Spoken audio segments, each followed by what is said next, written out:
Ish kryeministri Sali Berisha nuk u paraqit në SPAK për të dhënë llogari për krimin shtetëror të 21 janarit.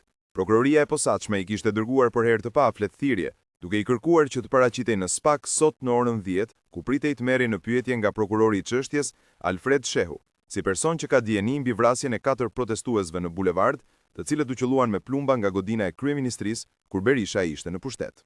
Fletëthirrja ishte dërguar në 3 adresa: në banesën e tij në rrugën Mustafa Matohoti, në Kuvend, si edhe në selinë e Partisë Demokratike.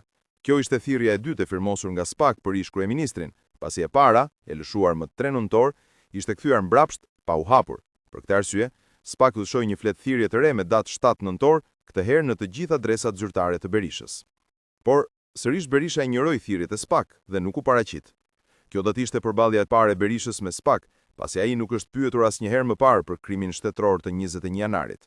Që nuk do të shkonte në SPAK, Berisha e kishte paralajmëruar që një ditë më parë, kur deklaroi se do të paraqitet vetëm kur të marrë në dorë fletëthirrjen. Berisha sulmoi prokurorët, duke i quajtur shërbëtor që po e përdorin çështjen për të mbuluar skandalet e qeverisë.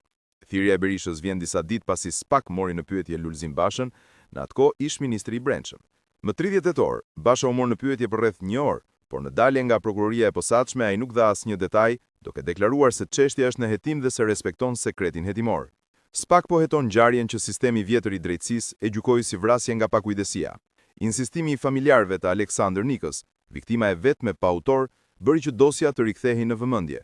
Më 12 mars 2024, gjykata e lartë, pas vendimit të Strasburgut, urdhëroi SPAK-un të hetojë 21 janarin si krim shtetëror dhe të zbardhë përgjegjësitë e drejtuesve të lartë, përfshirë Berishën, Bashën dhe Ndrea Prendin, për vrasjen e 4 protestuesve, Hekuran Deda, Ziver Vejzi, Faik Myrtaj dhe Alex Nika. Fillimisht prokuroria e Tiranës çoi në gjyq vetëm ish komandantin e gardës, Ndrea Prendi, dhe ish efektivin Agim Lupo, të dënuar respektivisht me 1 dhe 3 vite burg, të cilët prej kohësh janë të lirë. Më korrik 2024, SPAK regjistroi procedimin penal për 3 akuza: vrasje në recana të tjera cilësore, në bashkëpunim, shpërdorim detyre dhe pengim të zbulimit të vërtetës, të gjitha të kryera në bashkëpunim.